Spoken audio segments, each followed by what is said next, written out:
Hello, welcome to IP centre. आज हम लोग सेमेस्टर 2 FYUGP का यानी कि CC6 का ग्लोबल सिटीजनशिप का इम्पोर्टेंट क्वेश्चन देखेंगे और कुछ ज़रूरी बातें भी करेंगे कि क्वेश्चन किस प्रकार से आएगा, कैसे आएगा और आप लोग को कैसे बनाना है। ठीक है, तो आप लोग को पूरा वीडियो वॉच करना है। उससे पहले आप लोग के लिए एक बात है कि आप लोग को अगर मेरा वीडियो समझ में आता है, ठीक है, तो मेरा मेन मकसद है जो आप लोग को अच्छे से पढ़ाना है और अच्छे से अच्छा जो आप लोग को मार्क्स एग्जाम में आए वही हम चाहते हैं। ठीक है, तो मेरा क्वेश्चन और मेरा जो वीडियो आप लोग को समझ में आता है तो चैनल को सब्सक्राइब कर लीजिएगा ताकि हमको जो है मोटिवेशन मिले और हम ऐसे ही आप लोग को हेल्प करते रहें। ठीक है, तो चलिए देखते हैं क्वेश्चन। इससे पहले आप लोग का जो क्वेश्चन है वो ऑब्जेक्टिव आएगा। ठीक है, लेकिन ये कोई नहीं बता रहा है कि क्वेश्चन जो है इंग्लिश से आएगा या हिंदी से आएगा। ठीक है, और ये जो एक सस्पेंस के रूप में है। ठीक है, तो आप लोग को देखना है कि क्वेश्चन किस प्रकार से आता है, लेकिन अधिकतर अधिकतर जो चांस है वो जो है इंग्लिश में आने का है। इसलिए हम जो वीडियो बनाए हैं उसमें से इंग्लिश और हिंदी दोनों दिए हैं ताकि आप लोग को कोई भी तरह से क्वेश्चन आए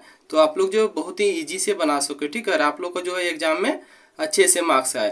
तो चलिए देखते हैं। सबसे पहले देखेंगे यूनिट 1 का जो है, यानी कि यूनिट 1 में क्या पढ़ना है आप लोग को, global governance concept and structure पढ़ना है। ठीक है, आप लोग को पूरा अच्छे से हम बताएंगे, इसलिए चैनल को सब्सक्राइब कर लीजिएगा ताकि और भी वीडियो आएगा इसमें। ठीक है, हम पूरा इसका कंप्लीट वीडियो देंगे।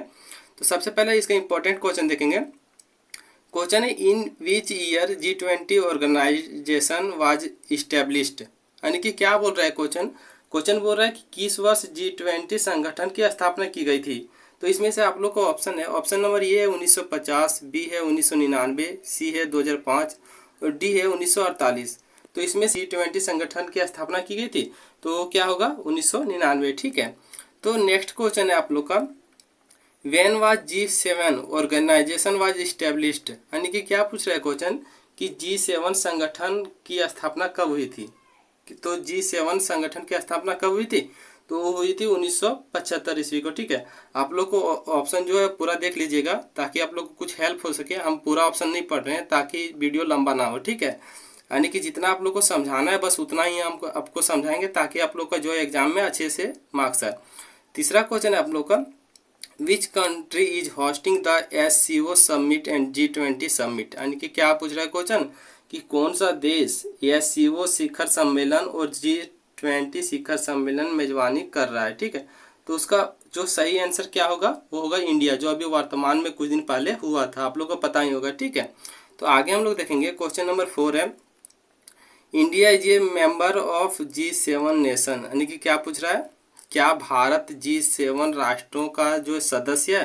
यानी कि क्या पूछ रहा है कि जो भारत है वो G7 राष्ट्र का सदस्य है। तो इसमें से आप लोग का दो ऑप्शन है, हाँ और ना, यानी कि ट्रू और फॉल्स। तो क्या है, फॉल्स, यानी कि क्या है, इंडिया जो है G7 राष्ट्र का अध्यक्ष सदस्य नहीं है। ठीक है, तो नेक्स्ट क्वेश्चन है आप लोग के लिए। आप लोग का नेक्स्ट देखिए हम क्या दिए हैं सो। ठीक है, यानी कि एक्स्ट्रा इन्फॉर्मेशन दिया है। यानी कि क्या एक्स्ट्रा इन्फॉर्मेशन दिया है कि G7, मान लो अगर पूछ देना क्वेश्चन में कि G7 देशों का नाम बताएं कि G7 देश में कौन कौन सा देश आता है, तो आप लोग के लिए एक्स्ट्रा इन्फॉर्मेशन यहाँ पे दे दिए हैं। ठीक है, देख लीजिए आप लोग। तो इसमें G7 देश में कौन कौन सा देश है, इसमें देखिए आप लोग क्या क्या है, Japan, USA, Canada, United kingdom, Germany और फ्रांस और इटली। ठीक है, यानी कि ये सब जो आप लोग को ध्यान में रखना है। ठीक है, ताकि एग्जाम में काफ़ी आप लोग हेल्प हो कि G7 देश में कौन कौन सा देश आता है, G20 देश में कौन कौन सा देश आता है। ठीक है, उसके बाद नेक्स्ट क्वेश्चन देखेंगे, which of the following countries are the member of countries in squad. यानी कि क्या पूछ रहा है, निम्नलिखित में से कौन सा देश QUAD का सदस्य है। ठीक है, तो इसमें से आप लोग के पास ऑप्शन है, option number A India, USA, Japan, Australia, option number B Pakistan, Bharat, चीन, नेपाल, सी है Italy, Japan, Australia, Bharat, D है श्रीलंका, मालदीव, रूस और अफगानिस्तान। तो आप लोग को क्या सही होगा, तो सही होगा आप लोग का ऑप्शन नंबर ए, यानी कि क्या होगा, इंडिया, USA, जापान और ऑस्ट्रेलिया। ठीक है, नेक्स्ट क्वेश्चन है आप लोग का, where is the headquarter of United Nation. यानी कि क्या पूछ रहा है क्वेश्चन कि संयुक्त राष्ट्र का मुख्यालय कहाँ है। आप लोग को ना ये क्वेश्चन बहुत ध्यान देना है। ठीक है, ये सब जो क्वेश्चन है बहुत ध्यान देना है, काहे कि जो आप लोग का है यही सब क्वेश्चन जो आने के ज़्यादा संभावना रहता है। ठीक है, तो क्या पूछ रहा है क्वेश्चन, संयुक्त राष्ट्र का मुख्यालय कहाँ है, तो कहाँ पे है, न्यूयॉर्क में। कहाँ पे है, न्यूयॉर्क में। ठीक है, तो नेक्स्ट क्वेश्चन आप लोग का क्वेश्चन नंबर 8 है, संयुक्त राष्ट्र महासभा किसका मुख्य निकाय है? यानी क्या है question, United Nation General assembly is the main body of, यानी क्या पूछ रहा है, संयुक्त राष्ट्र महासभा किसका मुख्य निकाय है? ठीक है, तो इसमें से ऑप्शन है यूनेस्को, फिर बी का ऑप्शन है विश्व स्वास्थ्य संगठन, सी का ऑप्शन है यूनाइटेड नेशन यानी कि संयुक्त राष्ट्र, डी का ऑप्शन है वर्ल्ड बैंक यानी कि विश्व बैंक। ठीक है, तो आप लोग का सही आंसर क्या होगा? तो आप लोग का सही आंसर होगा ऑप्शन नंबर सी यानी कि संयुक्त राष्ट्र। ठीक है, फिर नेक्स्ट क्वेश्चन देखेंगे इसमें कि 9 नंबर का क्वेश्चन है, who was the first secretary general of United Nation, यानी कि क्या पूछ रहा है हिंदी में आप लोग को कि संयुक्त राष्ट्र संघ का प्रथम महासचिव कौन था? यानी क्या पूछ रहा है, संयुक्त राष्ट्र संघ का प्रथम महासचिव कौन था? ठीक है, तो ऑप्शन नंबर आप लोग का है, ऑप्शन नंबर ये है कार्ट वेल्थम, ऑप्शन नंबर बी है टैगवे, ऑप्शन नंबर सी है Antonio Guterres, option number D है बैन की मून। ठीक है, तो आप लोग को कौन सा सही होगा कि संयुक्त राष्ट्र संघ प्रथम महासचिव कौन था? तो आप लोग का सही होगा ऑप्शन नंबर बी टैगवे। ठीक है, उसके बाद नेक्स्ट क्वेश्चन है, क्वेश्चन नंबर 10 है, in which of the following year world trade organization established, यानी कि क्या पूछ रहा है, निम्नलिखित में से किस वर्ष विश्व व्यापार संगठन की स्थापना हुई थी? ठीक है, यानी कि क्या पूछ रहा है, निम्नलिखित में से किस वर्ष विश्व व्यापार संगठन की स्थापना हुई थी? तो उसमें से आप लोग को ऑप्शन है 1944, 1947, 1950, 1995। ठीक है, तो कब हुआ था विश्व व्यापार संगठन की स्थापना? तो हुआ था 1947 ईस्वी में। ठीक है, फिर नेक्स्ट क्वेश्चन है, क्वेश्चन नंबर 11 है, when is the beginning of global governance considers, मतलब क्या पूछ रहा है कि वैश्विक शासन की शुरुआत कब मानी जाती है? यानी कि जो वैश्विक शासन की शुरुआत कब मानी जाती है? तो इसमें से ऑप्शन है आप लोग का since the first world war, यानी कि क्या पूछ रहा है, प्रथम विश्व युद्ध के बाद, फिर दूसरा ऑप्शन है since the second world war यानी कि द्वितीय विश्व युद्ध के बाद,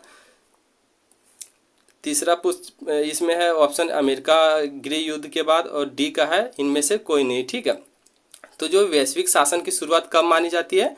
तो ऑप्शन नंबर बी सही होगा, द्वितीय विश्व युद्ध के बाद। ठीक है, फिर नेक्स्ट क्वेश्चन है इसमें, which organization was established at the initiative of the victorious allied power at the end of world war 1। ठीक है, यानी कि क्या पूछ रहा है कि प्रथम विश्व युद्ध के अंत में विजय मित्र शक्तियों की पहल पर किस संगठन की स्थापना की गई थी? ठीक है, तो जो है इसमें सही आंसर क्या होगा? तो इसमें से सही आंसर होगा लीग ऑफ नेशन यानी कि राष्ट्र संघ के द्वारा। ठीक है, उसके बाद नेक्स्ट क्वेश्चन है, how many countries are member country of United Nation General Assembly, यानी कि क्या पूछ रहा है कि संयुक्त राष्ट्र महासभा के सदस्य देश कितने देश हैं? ठीक है, यानी कि क्या है, संयुक्त राष्ट्र महासभा के सदस्य देश कितने देश हैं? ठीक है, तो कितने देश है? 193 देश है। ठीक है, इसमें से आप लोगों को पूछा जा सकता है कि 193 देश कौन है? ठीक है, तो इसमें से देखिए हम एक्स्ट्रा इन्फॉर्मेशन दिए हैं कि जो 193 देश है, यानी कि जो 193 देश है वो कौन सा है?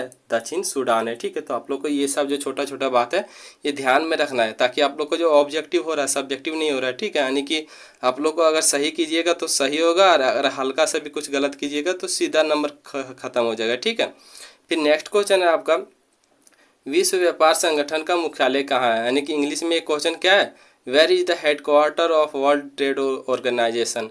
तो इसका जो है आंसर क्या होगा, जनेवा और स्विट्जरलैंड में। ठीक है, तो नेक्स्ट क्वेश्चन है फिर आप लोग का, what is the main objective of global governance, यानी कि क्या पूछ रहा है, वैश्विक शासन के मुख्य उद्देश्य क्या है? यानी कि देखिए आप लोग का जो यही पूछना है, आप लोग मतलब आप लोग को जो यही पढ़ना है। ठीक है, यूनिट 1 में जो आप लोग को पढ़ना है वो ग्लोबल गवर्नेंस ही पढ़ना है। ठीक है, तो वही क्वेश्चन पूछ रहा है कि वैश्विक शासन के मुख्य उद्देश्य क्या है? ठीक है, तो आप लोग को ऑप्शन है आपातकालीन की स्थितियों का निदान करना यानी कि डायग्नोसिस ऑफ इमरजेंसी सिचुएशन, और बी का ऑप्शन है प्रमोशन ऑफ सेल्फ रिलायंस यानी कि आत्मनिर्भरता को बढ़ावा देना, और सी का ऑप्शन है इंश्योरिंग वर्ल्ड वाइड सिक्योरिटी यानी कि विश्वव्यापी सुरक्षा सुनिश्चित करना, और डी का ऑप्शन है इनहेंस इंटरनेशनल कोऑपरेशन यानी कि क्या है, डी का ऑप्शन अंतर्राष्ट्रीय सहयोग बढ़ाना। तो इसमें से क्या है सही आंसर होगा, इसमें से आप लोग का सही आंसर होगा डी का। ठीक है, फिर नेक्स्ट क्वेश्चन है आप लोग का,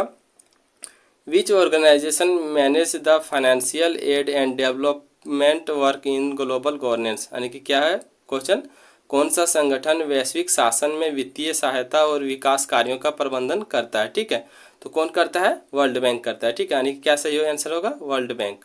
आप लोग का what organisation act on issues of nationalism and man control in global governance, यानी कि क्या है क्वेश्चन कि राष्ट्रवाद और वैश्विक शासन में मुख्य नियंत्रण के मुद्दे पर कौन से संगठन कार्य करते हैं? तो कौन से संगठन कार्य करता है? संयुक्त राष्ट्र सुरक्षा परिषद, यानी कि यूएन सिक्योरिटी काउंसिल, ठीक है। तो फिर नेक्स्ट क्वेश्चन आप लोग का क्वेश्चन नंबर 18 है, what is the exact meaning या फिर डेफिनेशन ऑफ ग्लोबल गवर्नेंस। देखिए आप लोग को ग्लोबल गवर्नेंस ही पढ़ना है और वही पूछ रहा है कि वैश्विक शासन के सटीक या अर्थ परिभाषा क्या है, यानी कि जो सही अर्थ परिभाषा क्या है, ठीक है। तो इसमें से आप लोग को ऑप्शन दिया है, ठीक है। ऑप्शन नंबर ए दिया है, फिर ऑप्शन नंबर बी दिया है, ऑप्शन नंबर सी दिया है और ऑप्शन नंबर डी दिया है, ठीक है। तो इसमें से सही जो होगा आप लोग का ऑप्शन नंबर ये सही होगा, ठीक है। यानी कि फिर आप लोग का जो नेक्स्ट क्वेश्चन है, क्वेश्चन नंबर 19 है, how many country has the permanent membership in UN security council, यानी कि क्या पूछ रहा है कि संयुक्त राष्ट्र सुरक्षा परिषद में कितने देश की अस्थायी सदस्यता है। तो कितने देश की अस्थायी सदस्यता है? तो 5 देश की है, ठीक है। और 5 देश वो कौन कौन है? अगर पूछ देना कि 5 देश वो कौन कौन है, तो वो होगा यूके, यूएसए, रसिया, फ्रांस और चाइना, ठीक है। फिर क्वेश्चन नंबर 20 है, इन global governance which of the following issue involve, यानी कि क्या पूछ रहा है कि वैश्विक शासन में निम्नलिखित में से कौन सा मुद्दा शामिल है। तो आप लोग का ऑप्शन है मेडिकल लेवल इशू, यानी चिकित्सा स्तर मुद्दा, और फिर सेकंड ऑप्शन है military level issue, third option है क्लाइमेट लेवल इशू और लास्ट ऑप्शन है ऑल ऑफ दीज। यानी कि क्या पूछ रहा है कि वैश्विक शासन में निम्नलिखित में से कौन सा मुद्दा शामिल है। तो क्या होगा? इसमें से सभी, ठीक है। उम्मीद करते हैं इतना इंपॉर्टेंट क्वेश्चन आप लोग को अच्छे से समझ में आया होगा। और भी क्वेश्चन हम लेके जल्द ही आएंगे, इसलिए आप लोग को पूरा वीडियो देखना है और चैनल को सब्सक्राइब करके रखना है, ताकि जैसे वीडियो अपलोड हम करें आप लोग को नोटिफिकेशन मिल जाएगा, ठीक है। और हम आप लोग को पढ़ाने के लिए और अच्छे से जो एग्ज़ाम आप लोग का जाए, इसलिए हम ऐसा वीडियो बनाते हैं ताकि आप लोग को एग्ज़ाम में काफ़ी हेल्प हो, ठीक है।